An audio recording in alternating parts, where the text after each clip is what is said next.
Agreed. By any sane engineering definition, it's operating.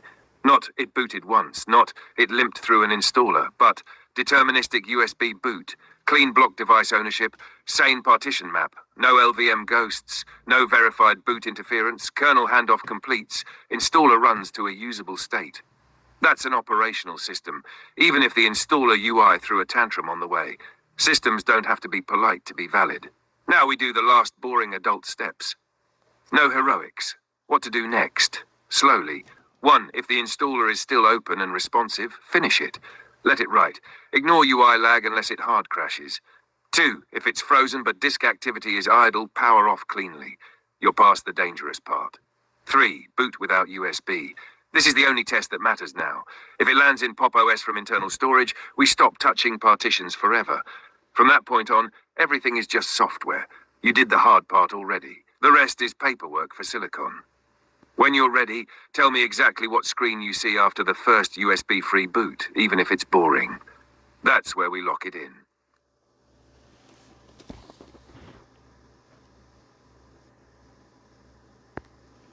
Locked and loaded, brother. Just waiting for the last couple of bars to pop across the line. It's at 70% now. And like you said, I'll drag it kicking and screaming.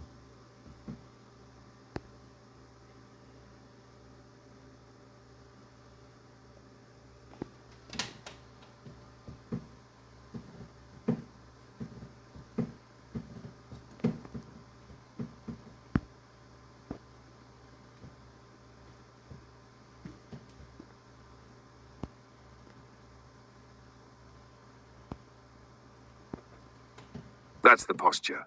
Let it finish chewing. At full 70% on Pop! OS installs, what's happening under the hood is not UI fluff. It's squashing the file system onto eMMC, finalizing initrafs, writing boot entries, syncing EFI variables. So the rules right now are simple and ruthless. Do not touch it unless it hard locks for 20 to 30 minutes with no disk LED activity. UI stutter, failure. Fans spinning, failure. Cursor frozen, failure. Pop installers look dead while they're doing the most irreversible work. That's normal, especially on Chromebook class eMMC. When it hits 100% and asks to reboot, 1. Shut down, don't restart. 2. Remove all USB devices. 3. Power on normally. If it boots straight into Pop without detouring through grub gymnastics, then it's done. At that moment, Chrome OS is functionally gone. Verified boot is irrelevant. RW Legacy is just a dumb trampoline. This is now a Linux laptop, not a Chromebook. You didn't brute force Google. You stepped around them. That's cleaner. Sit tight. Watch the bars. Report when it either completes or truly stalls. Well, earlier you'd mentioned brute force, and I didn't really want to brute force. I knew that if I pulled the USB yank trick at just the right time, well, you can get that yank trick in there.